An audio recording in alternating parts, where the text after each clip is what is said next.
Welcome to Energy Frontier, the Wyoming Landscape Podcast. Hosted by Dr. Holly Krutka, Executive Director of the School of Energy Resources at the University of Wyoming. The show highlights SER's role supporting our mission to promote energy-driven economic development for the state of Wyoming. Today, our interview focuses to understand the methodologies used for the 2023 social license study and summarizing some key takeaways. So, Selena, thanks for being here today. Let's start by having you tell our listeners about your background and how you came to work at the School of Energy Resources and your role here. All right. Thank you, Holly. Yeah, so I have been working at the School of Energy Resources for just over 3 years now, and I got my master's degree in agricultural economics here at University of Wyoming. That's how I originally came to Laramie. And I was working in that department on a project related to bioenergy with carbon capture and storage, and started to get really interested in energy issues in the state and learned about the great research being done here at SER on carbon capture and storage. I met Scott Quillinan and Fred McLaughlin and started talking to them about all the projects that were going on over here. And when a position came open at the School of Energy Resources, I was excited to apply for it. And it has been a wonderful 3 years working here. And I'm so grateful for all the opportunities to study interesting energy issues throughout the state that really make a difference to the people in Wyoming. That's great. Thanks, Selena. How was that? That was perfect. Was it okay? Yes. It feels so silly. I love your voice. I'm so relaxed right now. Okay. Jessica, now it's your turn. So you have worked at Hop School at Ruckelshaus House Institute, and you've done consulting. Please tell us about your background and the various roles you play and how you became to be engaged with the School of Energy Resources as well. You bet. I'd love to. So I used to be full-time faculty with the Hop School of Environment and Natural Resources, and with the Ruckelshaus Institute, I used to teach natural resource policy. And I was also director of the collaboration program in natural resources, where we trained people from all over Wyoming and beyond, and they still do, in collaborative engagement and collaborative leadership. So I do a lot of work. I'm really a social psychologist who specializes in natural resource issues. So I do a lot of social science kind of work, like this study. I also do a lot of work on collaboration, and I facilitate natural resource collaborative processes. And I've been doing that, both those things, as a social scientist and in collaboration with the Ruckelshaus Institution. And I do it also through my consultancy, since I am now adjunct professor, not full-time professor. Perfect. Thanks so much. So you two have worked together for a few years now on a project called Social License for Wyoming's Energy Future. Tell us a little bit about that project, how it came to be, and the roles each of you took to complete that work. So Jess, do you want to go first? Yeah, I'd love to. I think it started with Jean Gerace creating Saturday University, and she volunteered Scott, Fred McLaughlin, and myself to go on a bit of a road show to Gillette and to Sheridan to talk about all the work that Scott and Fred were doing in relation to carbon sequestration. And I helped facilitate that, and I talked about social license and the importance of it. And both those events were so incredibly well attended, and we had such amazing conversations with hundreds of people that it got us thinking about engaging people in Wyoming more. And then, Selena, I hope you'll pick it up from here, but I can't remember which grant, but School of Energy Resources received grants that required engagement with the people in Wyoming. And this was the way that we chose to do it. Selena, you want to add on to that? Absolutely. Thank you, Jess. Yeah, so after that first social license report came out, we were really recognizing that there's this need to understand how people's perceptions and values around energy are evolving over time.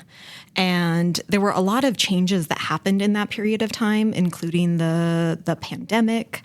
There was the war in Ukraine that started, a lot of things that were changing the demand for energy and energy markets in general. And we wanted to know, how was that impacting people in Wyoming, their values around energy, what they wanted and needed around energy.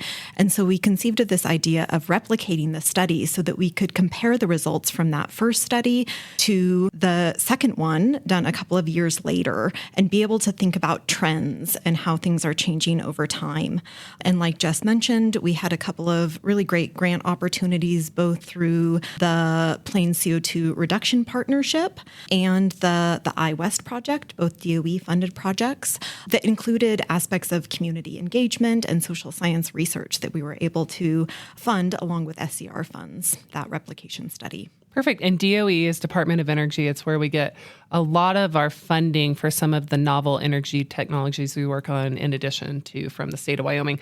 So we're using a term that I think a lot of us in the energy sector are familiar with. But Selena, tell me, how would you define the term social license? That's a great question. And Jess, please jump in because you're more of the expert on this than I am. But social license is really about a community's or a group of people's acceptance or desire for a certain activity. And the literature really grew out of oil and gas industry and them recognizing that there was a need to understand the impacts of their development and their projects on communities, because communities had a big impact on how easy it was to develop a project. That if they wanted a project, it was a lot easier to develop it with that community support. It would speed up the process of getting local permits, for example, or if there were protests against something, that could really slow down the whole process. And so this idea that having strong community engagement and transparency and building this social license, which is not a legal license to operate, it is informal license. It's not something that people are taking a vote on and saying, yes, we want this. But if generally the sentiment is that the community wants it, you would say that there is social license for this. Yeah. Anything you want to add, Jess? No, I think Selena nailed it. It really is about what does it take for the people who live in a location to accept and be comfortable and maybe even completely buy into a certain activity. Perfect. Thank you. So all of us in Wyoming seem to have a sense of how our citizens view energy projects and energy development. But your work takes this general understanding and sometimes assumptions from anecdotal to scientific findings, and both qualitative and quantitative. So tell the listeners about the methodologies you used for these social license studies. Jess, we'll start with you. Okay. Well, the first methodology was random sample surveys. So both in 2019 and 2023, we conducted surveys that were random sample to all counties in Wyoming. And we gave counties equal opportunities to answer the questions in the survey. And the survey were to find out, first of all, what are people's beliefs? What are their beliefs regarding certain energy types? What is their preference regarding a variety of energy types?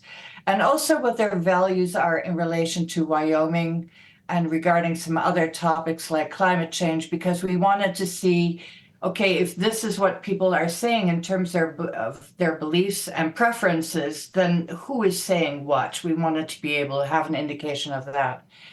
From there, in both studies, we followed those surveys up with what we call a Q study. And a Q study is a way of finding out what is happening within a discourse. At the end of the survey, we asked people what their general thinking was regarding energy in Wyoming and energy types. We took that language, that qualitative language, that really told us what the discourse was in Wyoming. And we found out through interviews and a particular placement of statements, we asked people to tell us exactly what their priorities were related to energy in Wyoming and why. And this is the thing about surveys. Surveys don't tell us why people are saying what they're saying.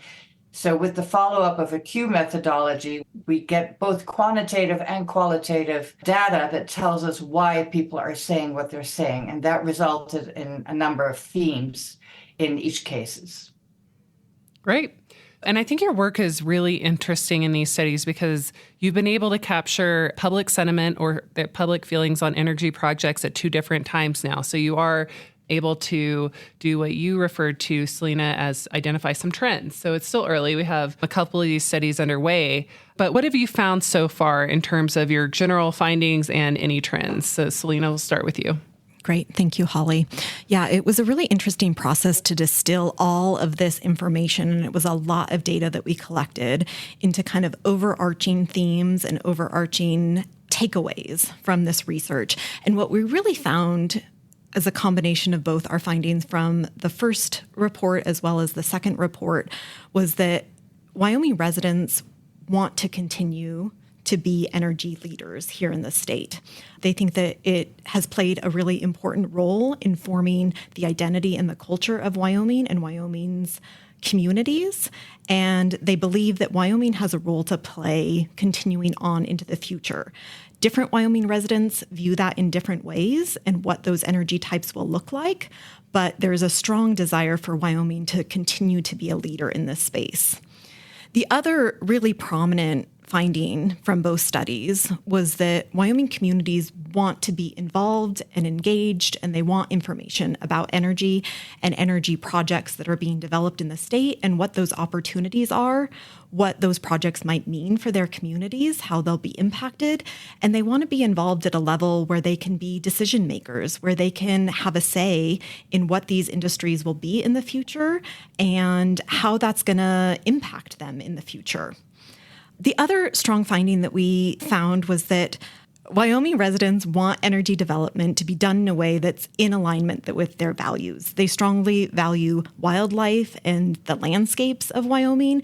They also really strongly value their communities and the economic stability of their communities. And so making sure that when we're talking about new energy technologies or industries or how we're going to continue our conventional energy industries, that those are done in a way that support those values. So Jess, tell us about the biggest differences between the study completed in 2019 and then the later one. Were you surprised by anything? And what were some general conclusions?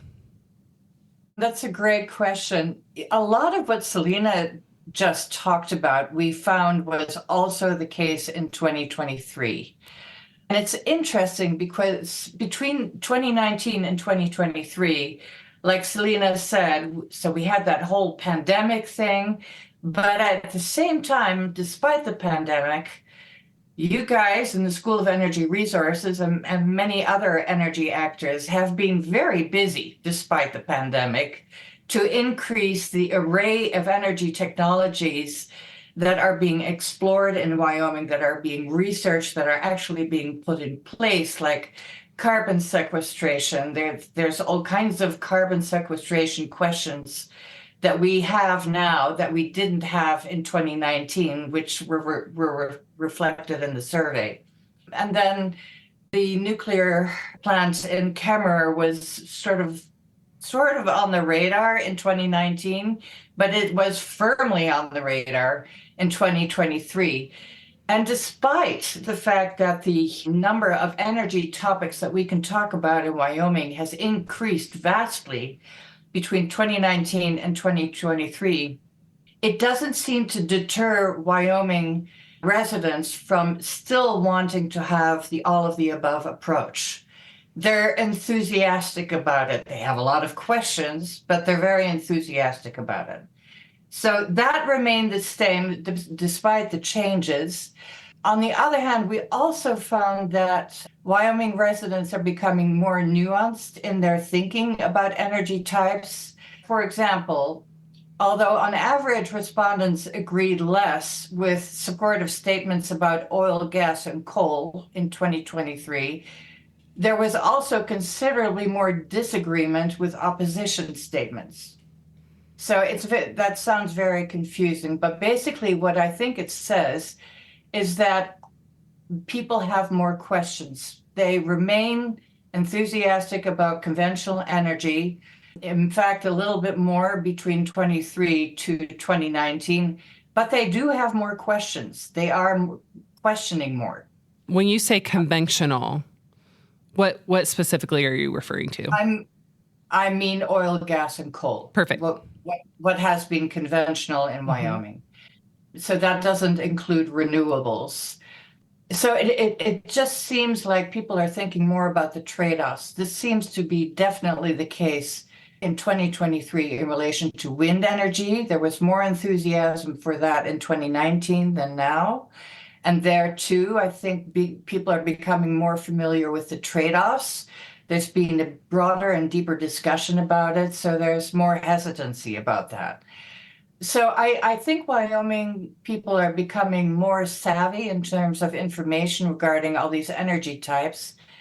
Another interesting aspect is that in 2019, we didn't ask about climate change, but it came up in the comments so much that we did bring it into the survey in 2023. And we found that I think it was around 90% of our respondents said, yeah, climate change is happening. However, 50% of people in Wyoming aren't sure at all that it's human cause. So there is a disagreement about the cause of climate change, not about the phenomenon. That is a given. It's kind of a moot point now. And lastly, regarding the values that Selena was talking about, they held in 2023. So people in Wyoming are really consistent in the reasons why they value Wyoming. And what they value are, they want whole communities, they want intact landscapes, they want their wildlife. And then when we looked further at the Q study, another part was jobs. People want jobs. So it's generally, I think, those are the big differences that we found between 2019 and 2023. It's maybe a little bit more information than you wanted. Nope, that's why we're here. Anything that surprised you, Selena? I think Jess really spoke to our results very well. I think Wyoming residents expressed a lot of desire for us to be making decisions about energy in the state that are really in alignment with economics. And I think that had a lot to do with Wyoming residents' concerns and values for their communities and economic diversification and economic development in their communities, and making sure that as we're seeing these big changes going on in energy industries, that there is job stability and that there is tax revenue coming in and social services to support their communities so that they can continue to live and work here in Wyoming. And that is another value that held very strong and consistently over both of these studies. Great. I think one of the really powerful things that I saw was what you're talking about, like the idea that, there might be differences in the preference for different energy sources, but pretty much across the state, we as a state want to continue producing energy and exporting it long into the future. So it's really a great piece of work, but really underlies why it's so exciting to be here at School of Energy Resources and in Wyoming working on energy issues. I think one of the other things I noticed, I'd be interested in your thoughts. It seemed like there was a lot of support for different energy technologies. I think the highest was in the 2022 or 2023 results was the electricity from natural gas. That was most popular. But what you'll see, there's not actually a ton of opposition down the line. What we see is, in most cases, more unsure. And yes. Selena, can you talk about how when you see that not sure, unsure category, we see our citizens answering that? How is that useful to us here at the School of Energy Resources? That's a great question, Holly. And we did see that across the board over a lot of energy types, especially the energy technologies that are still developing, the newer ones, carbon capture and storage, hydrogen, even nuclear saw a lot of that. And both in the category of neutral and not sure, we would see a huge percentage of Wyoming residents fall within that. They don't necessarily support it or oppose it, but they're not sure about it at this time. And to us as social scientists, that really indicates that Wyoming residents want more information before they make up their mind. And again, like Jess was speaking to, Wyoming residents are pretty savvy about energy. And so they know what they're familiar with and they know what they're not familiar with, but they're not just going to write it off because they don't know about it. They're actually saying, I want more information before I make up my mind about this.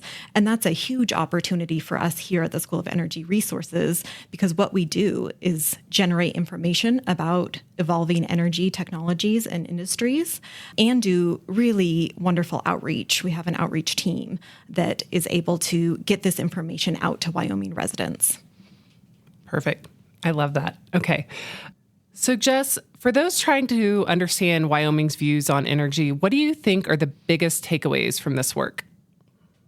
Yeah, I like that question too, Holly. I was thinking I'm going to be doing some work regarding energy in other states. And I was thinking if you're from out of state and you want to work in relation to energy in Wyoming, what would you have to be thinking of? My interpretation from all this work that Selena and I have done is that you're dealing with a state full of pretty common sense people. They want their communities, they want jobs, they want landscapes and wildlife intact. And to ensure this, Wyoming residents are not picking any one energy type over another. They're interested in anything and everything. They may have questions, but they're interested. An energy type that generates jobs, doesn't impact landscapes and wildlife too much, whatever that may mean, or at all, and allows communities to thrive is, I think, what we're finding that Wyomingites want. And one thing that comes through pretty clearly, I think, is that people are interested in emerging technologies, including modular nuclear reactors. But as we've discussed, they need more information for social license to be gained. Yeah, I think that those are the top things to think about. If you are thinking of Wyoming and social license and how to get more social license, how to create more, those are the main things to think about, judging from this study. Great, thanks. So Selena, do you anticipate this work will continue? Are you going to do more studies like this in the future? We don't have another replication of the same study planned, and we have definitely noticed that there is fatigue among Wyoming residents, especially related to the survey work that we've been doing. I think Wyoming residents get surveyed quite a lot, especially about energy-related issues, and we definitely don't want to overwhelm people with that. I think there are a lot of opportunities to take this type of research down to a more local level and a community level and understand how these different types of energy projects and evolving energy technologies are impacting specific communities and what specific communities value and want in different types of energy. I think the other thing, this study has been so helpful. For some of these technologies, we are now changing from really a research focus to where we are having community meetings about actual projects, not theoretical, but actual projects. And, that includes several on carbon capture and storage around the state, includes our nuclear facility. So it's a really exciting time. I think your study is going to help us do a better job in our role when we are engaged in some of those at the School of Energy Resources to help explain what some of these technologies are, and then let the community members decide for themselves how they feel about it. But I really like how you explained how Wyoming folks really, they're open and they want to decide and they want information. So it's a big challenge for us to use the results of your study to provide that information for them. So just a thought to add on to that. I think it's wonderful to take it to the communities that are most affected. But in my dreams, I would hope that there was some kind of community engagement happening across the state that would talk about these emerging technologies and how they work and give some pictures and describe how it works and what the pros are and what the timelines might be, and give some more detail and allow people to ask questions and just go home with a heck of a lot more information. I would hope that things like that happen across the state. I think that would be really great. And so that's one of the reasons we're making this podcast is we're trying to explore new routes to reach people across the state. So, we often participate in conferences, we've had webinars, but the average Wyoming citizen not involved in energy is not going to go to an energy conference, most likely. We're all busy. We have our lives. So we're looking at every opportunity, and this podcast is an example of this, to try to spread the word. So if anyone listening to this has any ideas about how we can reach more folks across the state, certainly let us know, because that's what we're trying to do. So really appreciate that. We'll take it to heart. So last question for each of you. Tell me either what's your favorite fishing spot or something you love to do in Wyoming. Jess, we'll start with you. Well, I'm not a fisherwoman, but I live at the foot of the Bighorn Mountains, and I love those mountains very much. They are great for fishing. So I'm told we've recently had a big fishing event here in Sheridan, but it's also great for lots of other kinds of recreation. And the Bighorns, I think, are just beautiful and spectacular. So that's my favorite place. That they are. Last time I was hiking on those mountains, I saw lots of signs of bears. So everybody be careful out there. And Selena, what about you? Trail running definitely is my favorite way to get out and explore a lot of the beautiful places in the state. I've done a couple of really long runs over the Snowy Range that have been amazing. I run a lot up at Happy Jack in Medicine Bow National Forest and have done the Sinks Canyon Trail Run a couple of times, and I'm hoping to do that again this year. And define really long. For me, it's like half a mile, maybe a whole mile. I did a 50K at Sinks Canyon, and I've done 26 miles over the Snowies. Wow. Okay. Incredible researcher and athlete. Thank you so much for being part of our team, Selena. And thank you so much for working with us, Jess. And thank you both for participating in this. Thank you, Holly. Thank you for listening to this episode of Energy Frontier, the Wyoming Landscape, the podcast that highlights the School of Energy Resources at the University of Wyoming. You can expect a new episode of Energy Frontier every Wednesday on Apple Podcasts, Spotify, or wherever you listen to podcasts. See you next time.